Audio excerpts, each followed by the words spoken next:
Le prix des denrées de première nécessité est à la hausse, ce depuis les derniers mois du règne d'Alpha Condé.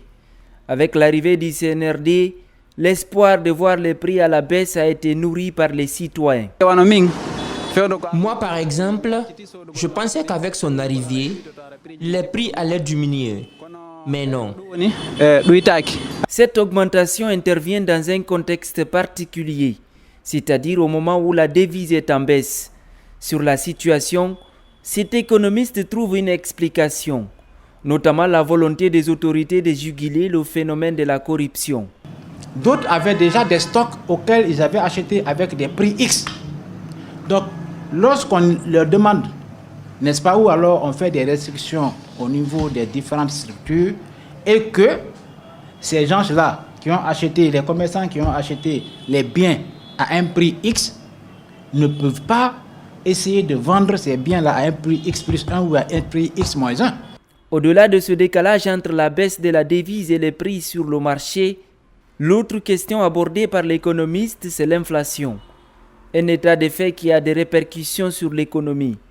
Récemment, son taux est passé de 11,1 à 12,5%. Pour en arriver là, plusieurs critères entrent en ligne de compte, parmi lesquels il y a le coût des devises au niveau de la Banque centrale, c'est-à-dire que la diminution du taux directeur est très généralement, si vous avez remarqué aussi, entre les banques primaires et la Banque centrale. La Banque centrale décide aujourd'hui de diminuer le taux directeur. Donc, ça veut dire que les banques primaires n'ont pas suffisamment d'espèces en devises pour pouvoir faire face à leurs engagements. Cette année, l'inflation devra atteindre 6,6% dans les pays avancés et 9,5% dans ceux émergents, selon des experts. De nos jours, la vente en ligne prend une ampleur considérable en Guinée. Grâce à l'avènement des réseaux sociaux, il est désormais plus facile pour les commerçants de mettre les produits en ligne afin d'obtenir plus de visibilité et accroître leur clientèle. J'ai débuté la vente en ligne en 2018-2019. En ce temps, je n'avais pas une boutique. Je partais toujours, je photographiais des choses à Madina. Sur un de mes oncles. Oui, c'est très bon avec l'internet. C'est tellement facile de le faire. On prend toujours la photo de nos articles pour les publier sur Facebook et ensuite on les booste. Et en boostant, il faut toujours un compte UBA ou bien une carte prépayée. C'est à travers ça qu'on booste et qu'on puisse avoir des clients. L'évolution technologique entraîne un changement d'habitude. Désormais, de plus en plus de commerçants préfèrent mettre les produits en ligne.